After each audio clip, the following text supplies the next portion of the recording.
tardes y bienvenidos un día más a Cuidamos de Ti. Ya saben que este es el programa de salud que cada martes a esta hora, a las 8:30 de la tarde en su primera emisión, les ofrece para tenerles informados sobre todo lo que vayamos trabajando en cuanto a salud. Ya saben que tenemos diferentes temas que vamos tratándolos cada semana y en el programa de hoy nos van a acompañar algunos de nuestros protagonistas, como por ejemplo Pedro Dorado. Él es el gerente de Corporación Dental y nos va a hablar sobre blanqueamiento dental. ¿Quién puede hacérselo? ¿En qué consiste estos tratamientos? ¿Todos podemos beneficiarnos y tener unos dientes más blancos? Por otro lado, se acercan las Navidades. ¿Es posible superarlas sin coger 1 kilo de más? ¿Podemos salir a comer fuera a la vez que llevar una alimentación saludable? Estas preguntas tendrán su respuesta en la segunda entrevista de nuestro programa. Nos marcharemos también hasta Clínica El Brillante Oftalmología y hablaremos con el doctor Fidalgo sobre la presbicia o vista cansada. ¿En qué consiste? ¿Tiene solución? Él responderá a estas preguntas. Y para terminar, nuestra sexóloga de referencia, Mónica Baena, de Impranata, hablaremos con ella sobre las enfermedades de transmisión sexual. ¿Qué son? ¿Cómo nos afectan? ¿Tienen tratamiento y cura?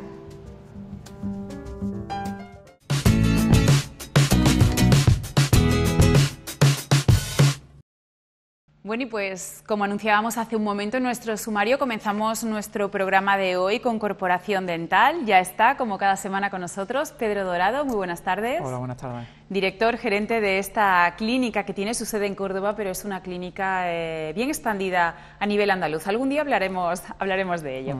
Bueno, hoy tenemos un tema encima de la mesa interesante. A todos nos preocupa el color de nuestros dientes, a todos nos gusta tener una dentadura blanca, nos hace sentir mejor, incluso más guapos y jóvenes.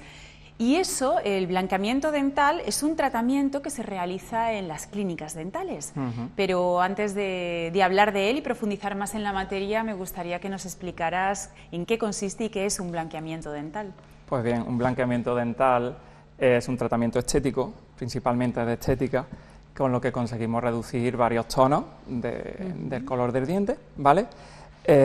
Por lo cual tenemos unos dientes más blancos y más brillantes, que es lo que se intenta conseguir. ¿Vale? Hay varios tipos de la forma de hacer el tratamiento en consultorio o en el hogar, ¿vale? Luego ya lo explicaré cuando explique si tal caso la forma y así sabemos los tipos que hay y tal, pero en principio eso se hace en consultorio o en el hogar, se puede hacer, siempre explicando en consultorio cómo se tiene que hacer y tal, ¿vale? El más recomendable es el que se hace en consultorio porque es un método que es más rápido y es bastante más efectivo. Pero bueno, hay esas dos formas y ya la persona es la que elige un poco según a ellos le venga mejor, ¿vale? Luego, el blanqueamiento de dientes permite eliminar la mayoría de las manchas dentales de tabaco o de café, de té, de tema de productos, como expliqué hace tiempo, el ketchup, Coca-Cola, todo eso que oscurece el diente, el blanqueamiento te lo consigue blanquear y dejar mejor, ¿vale? Luego, el producto que se utiliza es el peróxido de carbamida o peróxido de hidrógeno, que normalmente, según el caso, por eso se recomienda siempre que el blanqueamiento sea de clínica, no sea de estos que venden por ahí, por el hecho de que tenemos que controlar ese porcentaje de peróxido de carbamida o de peróxido de hidrógeno, que está entre el 10 y el 30%, ¿vale? Según la persona, el tipo de porosidad de su diente, todo, se marca unos objetivos que solo tiene que marcar el odontólogo. Por eso no es recomendable tampoco los que venden por ahí. Pues haciendo referencia a esos tratamientos de blanqueamiento que venden por ahí, sin especificar dónde, claro. ¿Es seguro hacerse un tratamiento sin prescripción médica, a pesar de que en el sitio en el que adquiramos ese tratamiento de blanqueamiento sea totalmente seguro? Normalmente te lo tiene que diagnosticar un odontólogo, por eso que he dicho, sobre todo por el porcentaje que admita tu diente.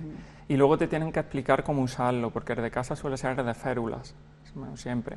Entonces, el problema es que esas férulas, si tú te las colocas sin explicación y sin nada, te llega a quemar la encía, porque el peróxido, lo que se produce en el blanqueamiento, es una oxidación del diente, peróxido, por eso es oxidar el diente. Entonces ese óxido, si toca la encía, te la puede quemar y molesta bastante. Entonces no es recomendable tanto por la salud de la propia encía como por la salud del diente el hacerlo de estos que venden por ahí. Incluso hay otros que no son ni efectivos, de estos que te venden por 30 euros o algo así. Eso no es efectivo, no te llega a blanquear nada, no vale la pena gastarte 30 euros para darte cuenta que no blanquea y tener que ir al dentista y gastarte lo que sea el tratamiento, que tampoco es mucho más,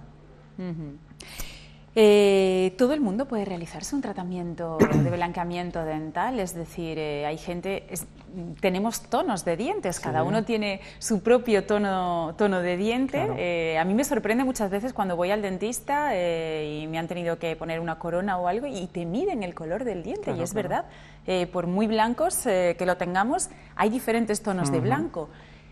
¿Todo el mundo puede hacerse un blanqueamiento? Es decir, ¿una persona que tenga ya los dientes de por sí blancos aún puede mejorar todavía? Aquí hay que especificar, el blanco nuclear no existe. El blanco del color dental es un color un poco amarillento, el color más blanco que hay. ¿Qué pasa? Que en personas de color, en personas morenas, ese blanco resalta tanto que se ve súper blanco, cuando en realidad el tono puede ser incluso menos blanco que una persona que de piel blanca no le resalte tanta, ¿vale? Porque la propia piel te hace el contraste. Entonces, lo principal, cualquier persona se lo puede hacer, sí y no, porque hay gente que tiene un problema, que es la tetraciclina. La tetraciclina es un antibiótico que se tomaba antiguamente, hasta que se descubrió, que teñía los dientes, y no los teñía directamente, completamente, sino los teñía por capas. Entonces el problema es que tienes una capa marroncita, otra más marrón oscura, otra más marrón. ¿Qué pasa? Que si te haces un blanqueamiento, te blanquea igual por capas. Entonces la gente que esa tetraciclina le ha afectado mucho tiene un problema, que es que esas capas van a seguir. Luego hay gente que la tetraciclina le ha afectado un poco menos, o lo tomó una semana o 3 o 4 días ese antibiótico y no le afectó tanto y sí que se puede solucionar. El caso es que el blanqueamiento siempre va a conseguir más blanco en el diente. Lo principal es tener una boca sana, no tener caries, la encía tenerla bien, si no hacer una limpieza antes, y una vez que esté todo sano, actuar sobre el diente. Luego ya depende de la persona, hay diferentes grados de sensibilidad, porque el diente es más poroso o menos poroso. Entonces, pues hay gente que tiene mucha sensibilidad y la verdad que le molesta un poco. Pero bueno, eso ya depende de lo que te digo de la persona. No siempre molesta, pero bueno, lo que sí es un poco molesto los primeros días, porque eso, lo que hacemos es abrir el poro del diente y que entre ese peróxido para que oxide el diente, y claro, y en eso pues se da ese problema de que te consigue sensibilidad. ¿Hay algún otro compuesto que sea incompatible con el blanqueamiento, aparte de la tetraciclina? Es decir, ¿hay personas que tengan los dientes manchados por alguna otra cuestión, hemos hablado antes del tabaco, algunos alimentos, y que no merezca la pena que se hagan un tratamiento? Claro, depende del caso, porque si una persona toma café, se cepilla 2 veces al día, que a veces te lo dicen y no pueden más porque es camarero, por tal, y no encuentran el momento y fuman como un carretero y toman café 5 o 6 al día, a esa persona no se le recomienda, porque claro, se lo va a hacer ahí en 6 meses, el propio café y el propio tabaco le va a coger otra vez la tinción, porque lo que se hace es blanquear, pero cuando tú te haces un blanqueamiento tienes que colaborar con diferentes no tomar y no hacer, porque si no, eso puede perjudicar, y más aún cuando te lo estás haciendo. Hay que tener en cuenta que lo que se hace es con ese peróxido abrir los poros del diente, para que el peróxido entre y oxide el diente, que el diente al oxidarse es blanco, más blanco todavía. Entonces, pues, si esa persona está acostumbrada a fumar o a tomar algo, como lo tome con el poro abierto, incluso se puede hacer más daño que beneficio. Entonces, claro, lo que siempre recomendamos, que vaya a su dentista, y nosotros, en este caso en Corporación Dental, si es que no le vamos a recomendar que no, porque no siempre... El blanqueamiento blanquea, eso está claro, pero no siempre el paciente puede colaborar o quiere colaborar, entonces en ese momento no se recomienda. ¿Cuánto dura un tratamiento de blanqueamiento dental? ¿Para todo el mundo es igual o no? Depende. Blanqueamiento dental hay varios tipos. Si quieres te comento eso y ahí ya me explico en el tiempo, ¿vale? Claro que sí. El blanqueamiento dental es uno de ellos con férula, como había comentado antes. El de férula, lo más recomendable que en clínica se le haga como una primera explicación y luego se le dan las jeringuillas donde ya con la explicación se lo puede colocar él y con las férulas ya hechas y todo. Normalmente ese blanqueamiento suele durar aproximadamente un mes, 20 días, un mes, cosas así. Vas viniendo a revisiones semanales hasta que el doctor te diga hasta aquí, ya tu diente no da más, ¿vale? Siempre damos una jeringa de repaso y con eso es con lo que se mantienen. Luego el blanqueamiento con luz fría, ese se hace en 2 sesiones, 3 como máximo.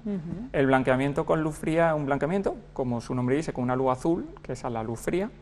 Se hace en clínica solamente y te lo tiene que hacer o un especialista o un periodoncista o un auxiliar que esté diplomada para eso.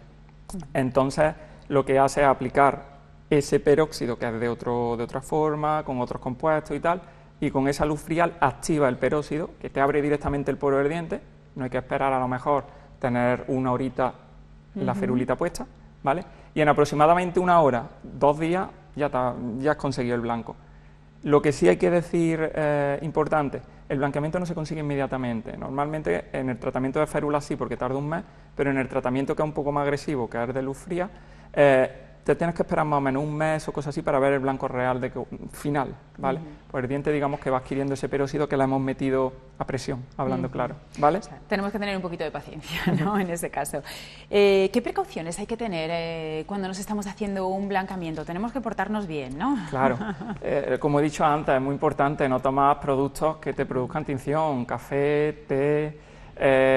Incluso justo al hacérselo no puedes tomar Coca-Cola ni nada por eso de que tienes los poros abiertos, ¿vale?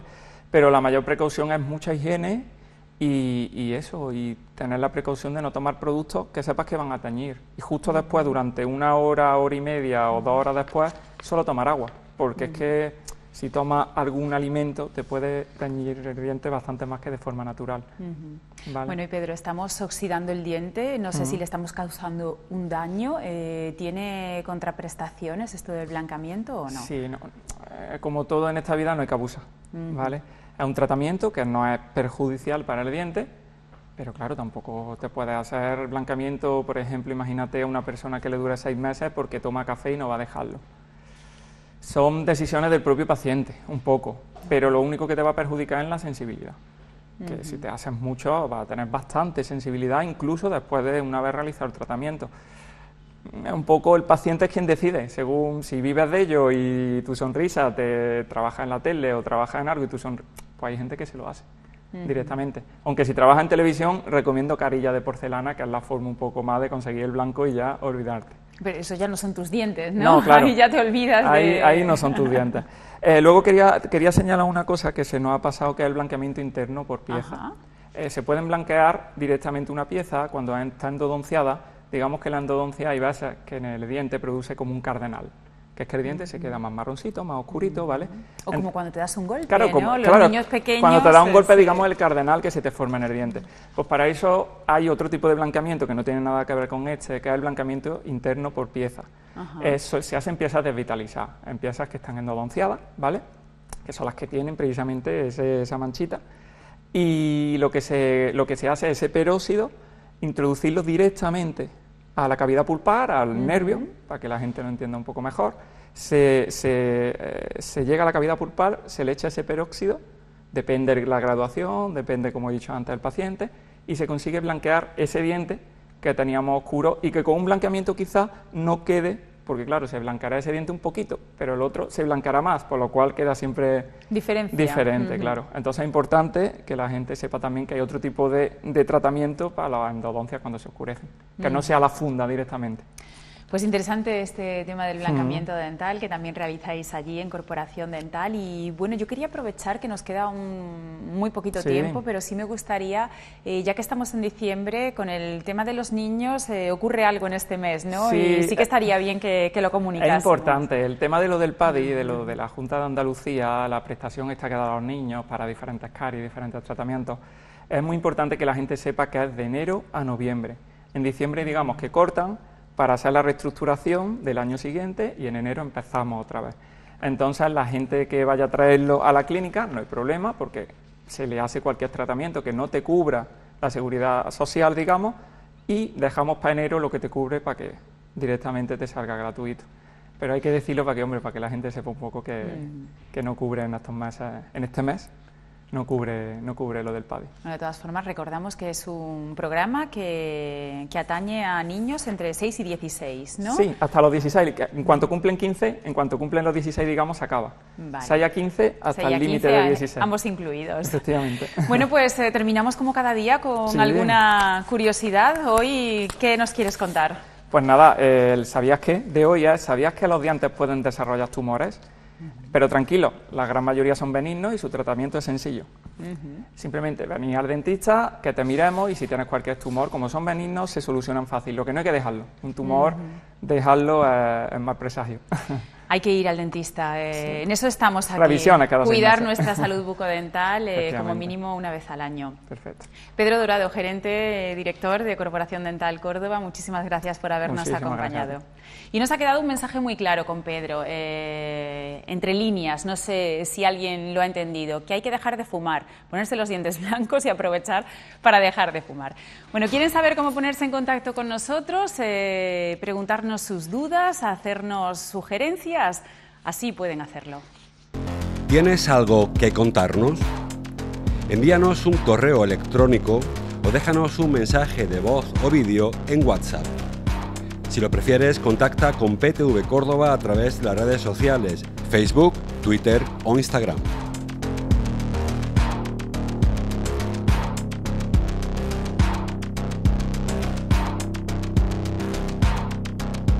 Y si lo que prefieres es intervenir en directo en cualquiera de nuestros programas, siempre tienes abierta nuestra línea de teléfono. PTV Córdoba, más de 30 años mirando por ti.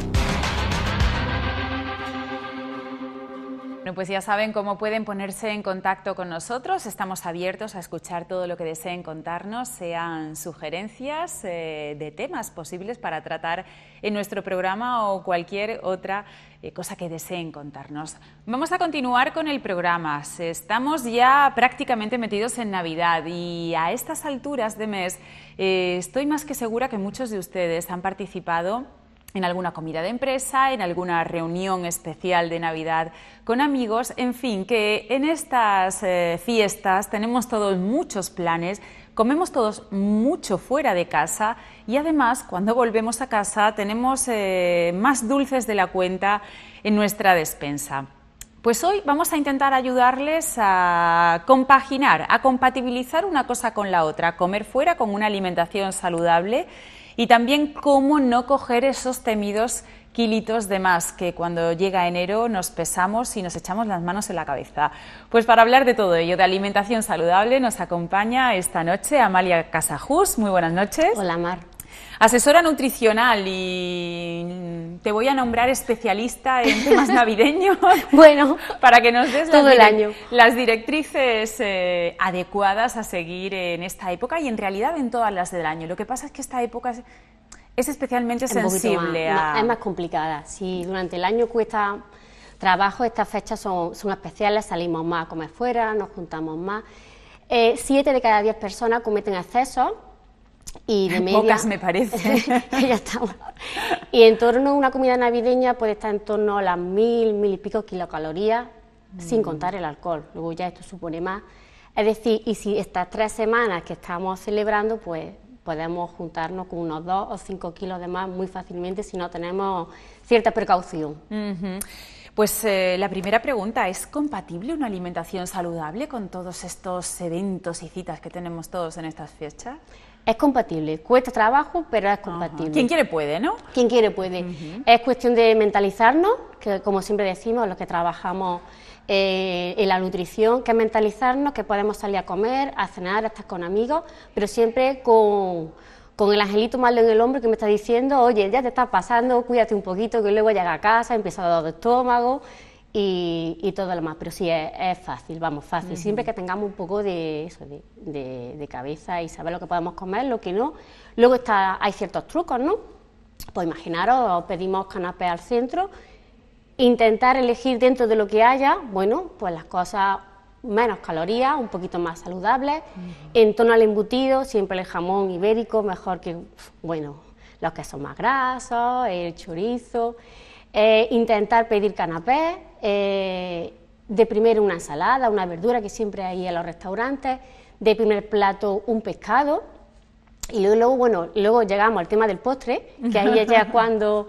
Pero hoy en día la verdad que hay un abanico amplio de postres, por ejemplo, los sorbetes de fruta, la piña, siempre es de lo que podemos intentar pedir para compensar. O sea, meternos un dulce de postre, es que muchas veces pensamos en postre igual a dulce y en Navidad más todavía. Eso lo descartamos si queremos llevar una alimentación saludable, ¿no? Bueno, de todas formas, yo pienso que si un día, por lo que sea, pues tenemos que salir y nos pasamos un poquito, al día siguiente me controlo un poco más y no pasa absolutamente nada. Es preferible cada día tomar un poquito de lo que a mí me gusta y me apetece, a llegar un día, meterme el atracón, porque eso sí es lo peligroso.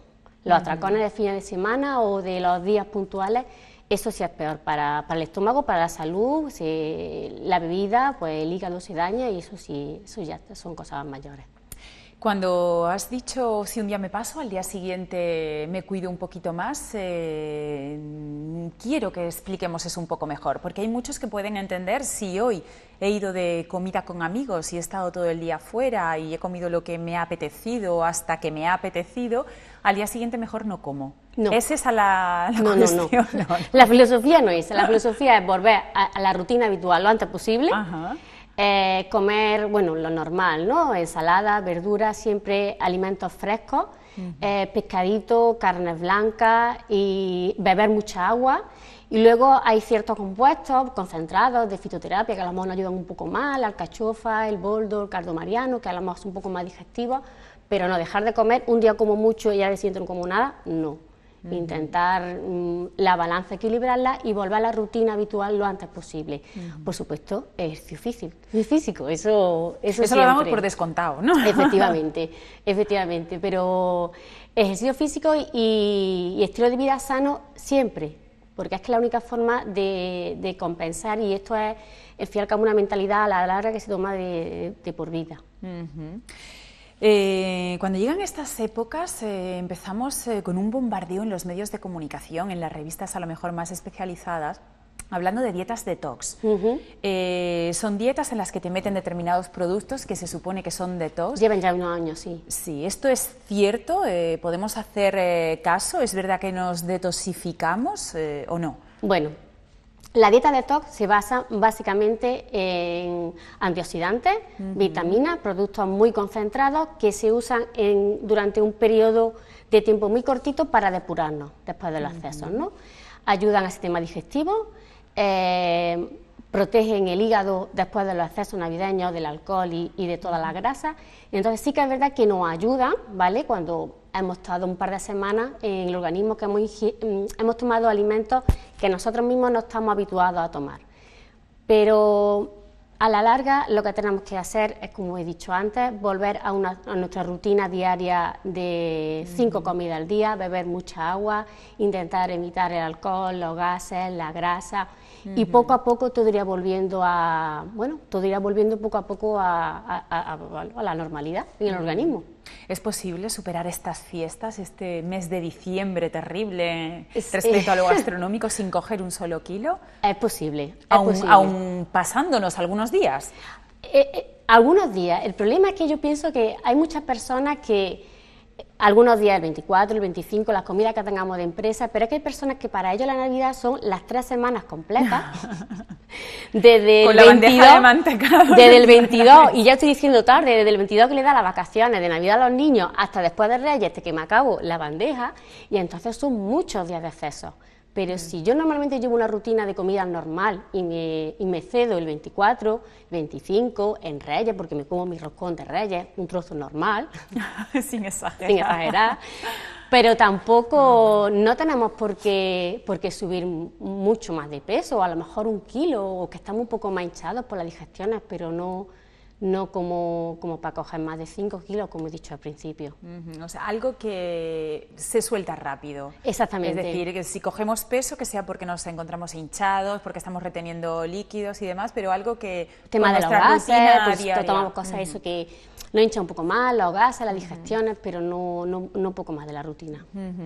No sé si te voy a hacer una pregunta muy íntima, pero tú ya me contestas lo que quieres. A ver. ¿Qué pone Amalia o una nutricionista, una asesora nutricional de cena en Nochebuena o de comida en Navidad? A mí me gusta mucho el pescado, me gusta. Mi familia es más de carne, a mí me encanta el pescado. Entonces, a mí siempre me gusta al principio algo de verdura o típicos canapés que le da la imaginación, de un calabacín o brochetas de langostino, rape. Y a mí me gusta mucho el pescado. De hecho, cuando hemos comido en casa, alguna vez he hecho un pescado al horno, a los niños les gusta, si se les pone con una salsita, un poquito gratinado levemente, y así es como solemos comer. Algo sencillo, dándole a la imaginación, ¿no? Para hacer algo diferente. Pero vamos, Mar, que si por lo que sea no cocino yo y vamos a casa de familiares a comer y hay que coger otra cosa, pues no pasa absolutamente nada. Yo sé hasta dónde está mi límite, cada persona tiene que saber hasta dónde está su límite, lo que puede comer, lo que no, lo que le sienta bien. Y bueno, probar, porque tampoco vamos a estar, no puedo. No se trata de prohibir alimentos. Se trata de tener cabeza, de educarnos en lo que me va a sentar mejor, en lo que no, pero si yo quiero tomar un trozo de turrón, no tener ese cargo de conciencia, no pasa nada. ¿Es preferible tomar todos los días un trocito de turrón y probarlo? El día 24 por la noche, pues tomarme los 5 o 6 trozos que no he probado durante la semana. Entonces esa es la mentalidad que hay que tener. Y ya de vuelta de las fiestas, pongámonos en el 7 de enero, esos cargos de conciencia de muchos, a lo mejor, ya lo hemos dicho, algunos recuperar su rutina, pero para quien no tenga esa rutina, ¿qué hacer? ¿Cómo se pueden poner manos a la obra para quitarse los 5 kilos de esta Navidad, los 5 de la pasada y así van sumando? Depende si tenemos fuerza de voluntad o no. Si yo soy una persona que, bueno, digo, tengo fuerza de voluntad, yo sé que tengo que comer, pues nada. Las 5 comidas al día, beber mucha agua, deporte, pescado, carne, verdura, sopa, lo normal de una alimentación sana, variada, las legumbres, también hay que comer de todo. Si ya veo que me cuesta trabajo, ir a un especialista que me dé un poquito de empujón, que me dé algunas nociones básicas y no cuesta trabajo, pero no dejarlo más de 1 o 2 semanas, porque entonces nos acomodamos con esos kilos. Y luego, verdad que cuesta más trabajo quitárselo. Es que en cualquier caso, Amalia, no estamos hablando de kilos de más o de menos, estamos hablando al fin y al cabo de salud, ¿no? Sí, exactamente, es que es salud. Si nosotros dejamos los 2 kilos de Navidad con la Semana Santa, con el verano, pues una persona que no se cuide, en un año los 10 kilos pues realmente lo puede coger fácilmente. Si yo no tengo esa mentalidad de, bueno, pues me aprieta un poco el pantalón, en vez de comprarme una talla más, bueno, pues voy a ganar salud. Voy a volver a mi talla que tenía antes y voy a ganar salud. Y con alimentación, deporte y ya está. Es que es muy fácil si conseguimos a la persona que tenemos delante transmitirle eso. El angelito malo encima del hombro que diga, oye, que mañana cuando te levantes pues no va a estar igual. Oye, que mañana a lo mejor no va a correr igual, lo que sea. Y luego el ejercicio físico. Estas Navidades podemos aprovechar a lo mejor los días de fiesta, de descanso y los días laborables también, los que podamos, y salir, por ejemplo, simplemente a caminar a paso rápido, ¿no? Sí, en familia aprovechamos, estamos con los niños, bicicleta, correr, jugar, lo que sea, pero no estar en casa sentado con la bandeja de mantecado al lado, que eso ya es más peligroso, y ya está, y poco más. Pues nada, yo he tomado nota y algunas conclusiones que ahora Amalia me corrija que saco es comer de todo, no privarnos de lo que realmente nos apetece, hacerlo simplemente con cabeza y no parar estas Navidades. Movimiento continuo, ejercicio físico. ¿Con esas claves podemos superar la Navidad? Y cualquier época del año. Claro que sí, lo que pasa es que la Navidad se nos hace más cuesta arriba. Efectivamente. Que a todos nos encanta el chocolate y en la Navidad hay mucho. Y lo tenemos todo delante. Exactamente, al alcance de la mano. Pues Amalia, unas felices Navidades. Muchas gracias, igualmente, Mar. Y bueno, pues invitada a este programa para cuando desees, para seguir hablando de... Cuando quieras me llamas y aquí estaremos. Muchísimas gracias. La nutrición y la salud es un tema muy importante y a nosotros nos gusta tratarla aquí. Ha sido un placer. Muchas gracias. Bueno, pues ya lo saben, espero que hayan tomado buena nota de estos consejos que esta asesora nutricional, Amalia Casajús, nos ha dado para superar con éxito estas Navidades. Ustedes pueden, nosotros podemos y lo vamos a conseguir. Nos vamos a Clínica El Brillante Oftalmología, vamos a hablar sobre vista cansada, la presbicia. Es algo que les afecta, ¿verdad? Pues vamos a conocerla un poquito más a fondo y vamos a ver qué tratamiento tiene, además si tiene una posible curación. Vamos a ello.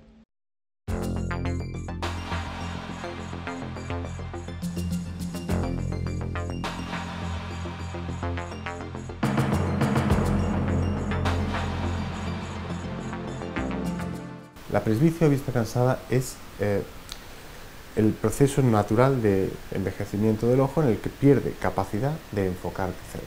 Esto le va a ocurrir a todo el mundo y forma parte pues, del crecimiento normal del ojo, del envejecimiento normal. Perdemos esa capacidad que tenemos de acomodar, de enfocar los objetos de visión próxima.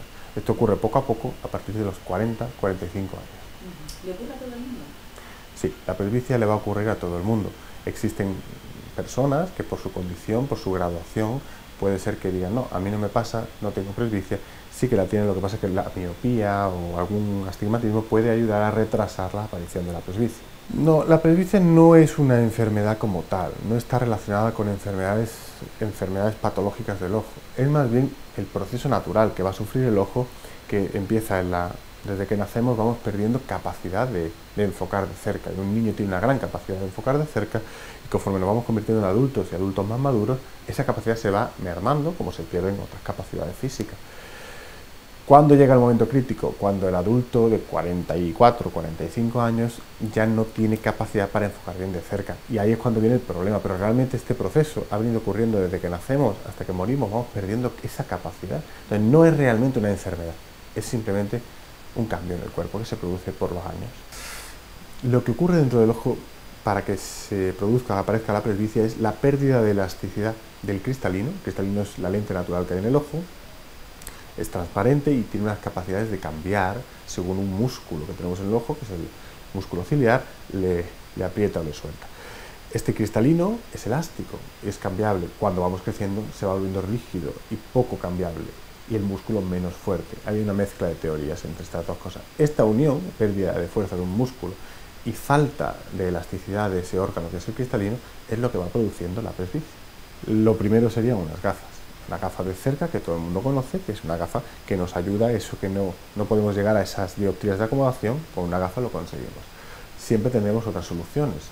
Lentillas, se pueden utilizar lentillas normales o lentillas multifocales, y por último la cirugía, que es en principio una solución más definitiva. Podemos hablar del tipo de cirugías. Vale. La presbicia, que comienza a la edad que hemos dicho, en torno a los 40, va a ir aumentando según ese músculo y ese cristalino van perdiendo capacidad. Y este déficit, esta deficiencia que tienen estos órganos, va a ir pidiendo más dioptrías, más aumentos para que el paciente vea de cerca. El aumento, que le decimos, se mide en dioptrías, es un término físico.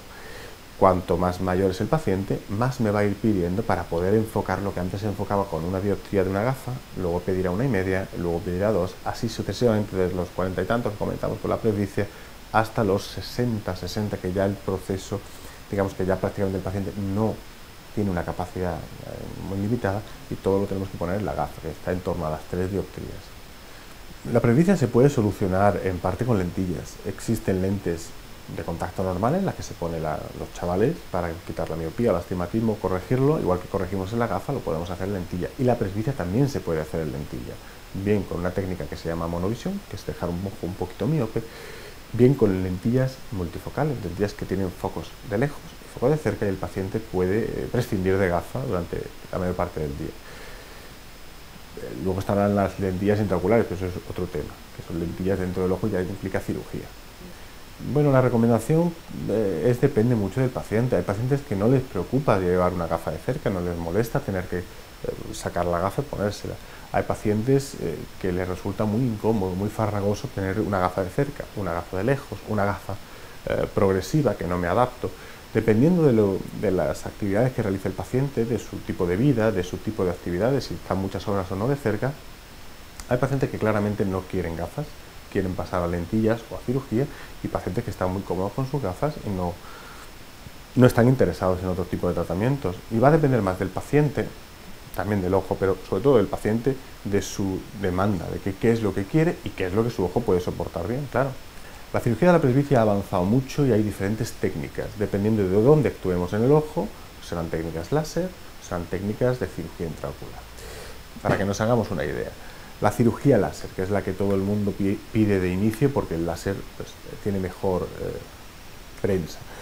Cirugía láser es actuar sobre la córnea, es decir, la zona superficial del ojo.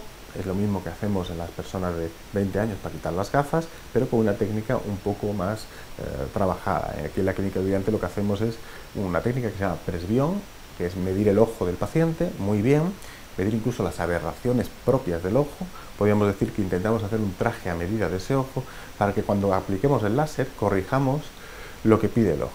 Estas son soluciones que vienen muy bien en las primeras épocas de la presbicia. Pacientes de 40, 42, 46 que tienen gafas de lejos, que de repente se encuentran con la situación de que ahora necesito también una gafa de cerca y es aburrido, es incómodo y es pesado y caro. Bueno, pues oye, hay soluciones, sí, con el láser te puedo arreglar el lejos y arreglar el cerca.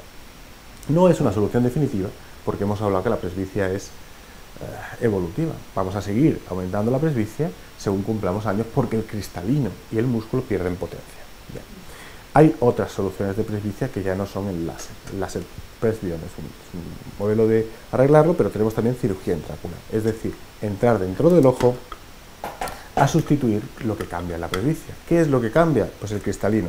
La lente natural que hay dentro del ojo va perdiendo elasticidad. Lo hace poco a poco.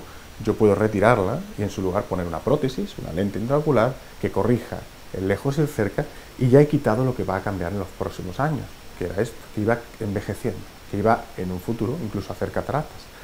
Bueno, pues una solución de la presbicia que aplicamos cada vez más en pacientes por encima de los 50, 55, dependiendo del estado previo del paciente, es retirar el cristalino e implantar una lente normalmente multifocal o trifocal, para que el paciente pueda prescindir de gafas en la mayoría de su vida, tanto de cerca como de lejos. Esta sí es una solución bastante definitiva de la presbicia, porque quitas lo que cambia del ojo. Es una cirugía algo más cara, es una cirugía intraocular que siempre da un poco más de respeto a la hora de entrar en el quirófano. Pero es una buena solución para muchos de nuestros pacientes y conseguimos buenos resultados. No es como volver a tener 20 años, pero es una buena solución. La recuperación de este tipo de cirugías es muy rápida en términos generales. Si hablamos de láser, es verdaderamente rápida. Al día siguiente el paciente está bien, no tiene dolor, no tiene necesidad de muchas gotas, por supuesto, y la visión no va a ser estable totalmente el primer día, pero ven bien de lejos, ven bien de cerca, es una recuperación bastante llevadera. Si hablamos de lentes intraoculares, lentes multifocales, es una cirugía que normalmente nosotros no hacemos a la vez. Hacemos un ojo un martes y al martes siguiente el otro ojo. Más o menos una semana, porque nos gusta por seguridad no hacerla a la vez. Entonces la recuperación, claro, obligatoriamente se va a retrasar un poco, porque hago una cirugía hoy y otra cirugía la semana que viene, sigues estando recién operado la semana que viene. Pero también es muy llevadera, es indolora y es rápida. Si es verdad que el paciente de láser se puede incorporar a su vida activa a los 2-3 días, y el paciente de lente intraocular le sugerimos que esté un poco más de tiempo. Por supuesto va a depender de la actividad del paciente. Si estamos en un ambiente con mucho polvo o mucha polución, sucio, no voy a querer que vaya en ninguno de los casos a trabajar a los 3 días. Si estamos en un ambiente de oficina limpio y que no le exija mucho, pues a lo mejor puede tener una vida activa, una vida normal, pero sin abusos. Consejos para los presbitas, para la gente que empieza con presbicia. Bueno, es muy socorrido ir a la farmacia o ir aquí, cojo al chino y me compro una gafa porque con esto veo. Y eso le puede funcionar a mucha gente, pero como norma general no lo puedo aconsejar. ¿Por qué? Porque no es solo que veas con la gafa, sino que la gafa esté ajustada a ti, que la gafa sea de calidad, que la gafa tenga centros ópticos y una serie de características que tienen las gafas pues hechas a medida. No es que pase nada porque un día me saque de un apuro con una gafa premontada, que se llama. Está fenomenal para salir al paso. Pero sí viene bien acudir al oftalmólogo, hacer una revisión completa donde vamos a hacer no solo graduación, sino también una revisión de salud del ojo, lo que no duele y lo que no altera la visión, que sí que puede estar ocurriendo en ese ojo. Con la graduación del oftalmólogo ya podemos ir a la óptica a hacernos una gafa a medida. Como norma general, pues acudir al oftalmólogo una vez al año y detectar la presbicia cuanto antes para evitar situaciones incómodas como pueden ser dolores de cabeza o ojos rojos, hasta que el paciente se da cuenta que es un problema de esfuerzo visual.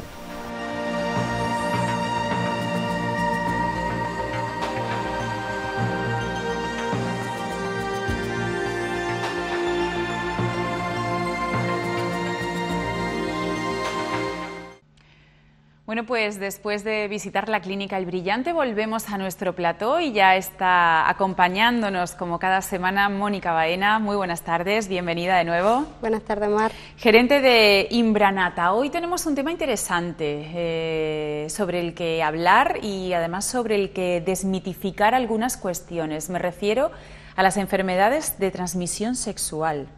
¿Qué son y cuáles son esas enfermedades? Pues la verdad que es un tema bastante preocupante para la sociedad, sobre todo para la parte más joven de la sociedad, por el desconocimiento que acarrea y demás. Las enfermedades de transmisión sexual son una especie de infecciones que se contagian por medio de lo que es el acto sexual entre personas. ¿Cuáles son las causas? Pues suelen ser bacterias, hongos, virus, y casi siempre que causan este tipo de enfermedades. Dependiendo de qué enfermedad, tienen uno u otros síntomas, pero son bastante perjudiciales. ¿Podemos ponerles nombre? ¿Cuáles son las más importantes? Sí, por ejemplo, entre las más importantes, además más famosas entre la adolescencia y demás, están pues la clamidia, el herpes genital, el virus del papiloma humano, que es algo que está teniendo también muchos problemas, porque parece que por ahí han habido unas vacunas que no han terminado de ser lo suficientemente eficientes como se esperaba y los resultados no han sido muy buenos. El SIDA es algo que ya todos conocemos, la enfermedad de la inmunodeficiencia, y bueno, estas yo creo que son las más características, la gonorrea, el sífilis, etcétera.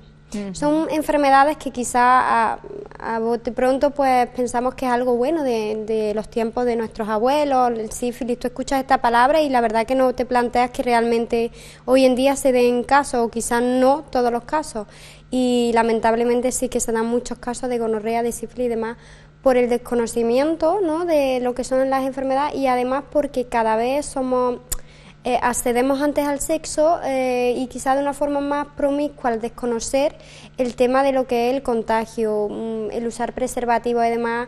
Quizá a ciertas edades muy tempranas, los 13, 14, 15 años, nos supone económicamente un mundo, una caja de preservativos. Entonces hacemos ciertas prácticas en las que pensamos o creemos que no se puede producir un contagio, y claro que se produce.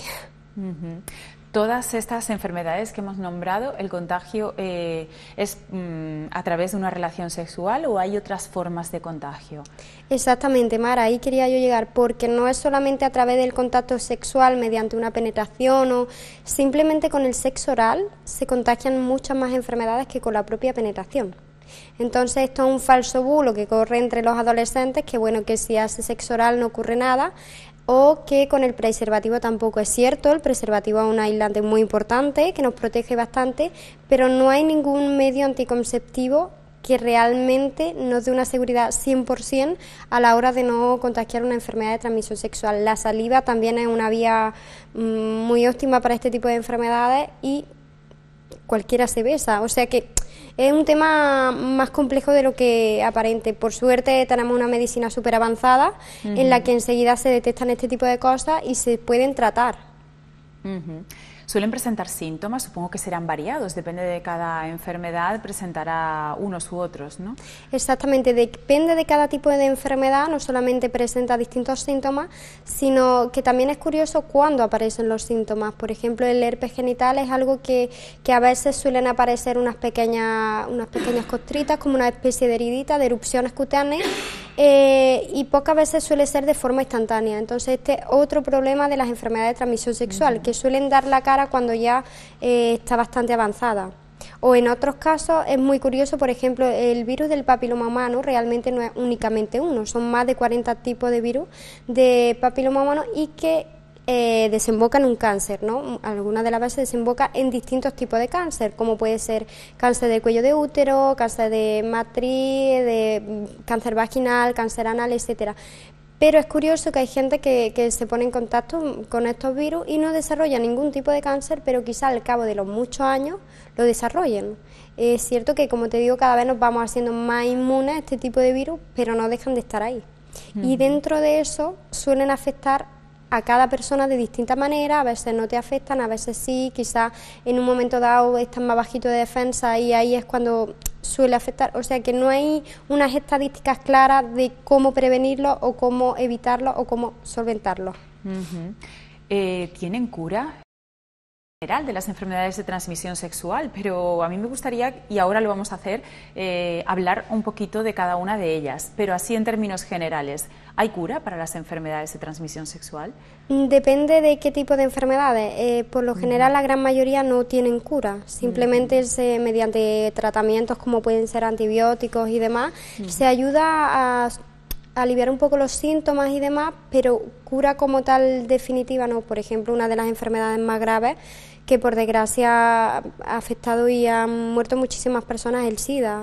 Esta enfermedad que todos tanto conocemos y a día de hoy sigue sin tener cura. Simplemente aprendemos a convivir con ella y hacer la vida un poco más fácil. En la medida en la que suele afectar, eso supongo que la ciencia seguirá investigando, pero ya sabemos que hay personas que son portadores de ellas y no lo llegan a desarrollar, hay otras personas que apenas se contagian lo desarrollan muy rápido, hay otras que no, que lo tienen toda la vida.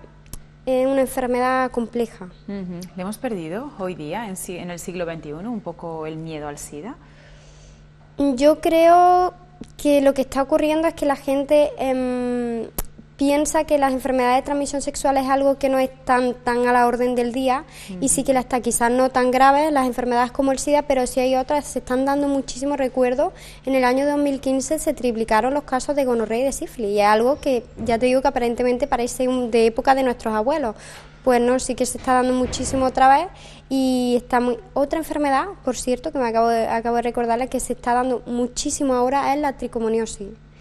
Y esa no la he escuchado en mi vida. Pues es otra enfermedad que se está dando sobre todo en adolescentes y es también a causa de una bacteria y demás, se va desarrollando, etcétera. Y por eso quiero hacer mucho hincapié en este tipo de cosas, que yo creo que el problema está en que gran parte de los adolescentes piensan que simplemente usando un preservativo no hay ningún tipo de contagio, que no se puede dar, y sobre todo, algo que quería hoy dejar muy zanjado, Mar, es el tema del sexo oral. Sí hay transmisión a través del sexo oral, además quizá con más frecuencia que con la penetración. Me encuentro muchos jóvenes que vienen a la parafarmacia o que me preguntan, que me mandan correos electrónicos, oye, que con el sexo oral, pero esto no pasa nada. Sí que pasa. Es muy contagioso, o sea, tenemos que tener en cuenta este tipo de cosas. También es verdad que actualmente llevamos una vida sexual absolutamente diferente. Hoy tengo relaciones con una persona, mañana tengo relaciones con otra, y esto es lo que favorece también este tipo de contagio. ¿Cómo se puede prevenir? Porque estamos viendo que no es fácil. Pensábamos, muchos pueden pensar que el preservativo es una de las fórmulas más eficaces, pero hay que hacer más esfuerzos, ¿no? El preservativo ayuda sobre todo a evitar, es un medio anticonceptivo, pero no exactamente, como te digo, tiene fiabilidad al 100%. Por ejemplo, cuando tengamos esto es un poco, pero es así, cuando tengamos relaciones sexuales, con personas que no tengamos confianza o que no conozcamos realmente, pues tratar de protegernos en medida de lo posible. Quizás es verdad que esto crea una sexualidad muy fría, muy artificial, ¿no? Pero si queremos curarnos en salud hay que tratar de evitar el contacto a través de saliva, a través de fluidos corporales y demás que den lugar al contagio.